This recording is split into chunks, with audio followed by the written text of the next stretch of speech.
segunda vez que estou vindo a essa maravilha aqui da cidade de Almeida, que pertence à natureza. A maravilha que Deus fez, estamos vendo num período em que a água já está nível um pouco alto, mas nós estamos aqui com nossos amigos, aqui mesmo fazer uma segunda excursão, aqui nesse lugar de explorar as belezas naturais. E aqui é a Cachoeira do Panema. E é um lugar muito legal, muito bom, muito bonito. É um pouco tanto que arriscado também, tem que ter muito cuidado. Estivemos andando aqui nas pedras, com segurança. Mas aqui é tudo de bom, tudo de legal, está sendo muito bom aqui esse momento, estamos aqui participando.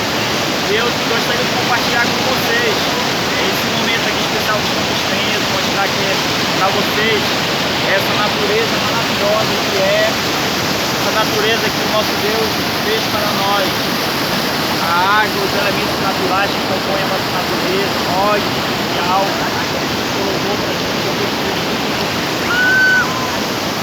Essa aqui é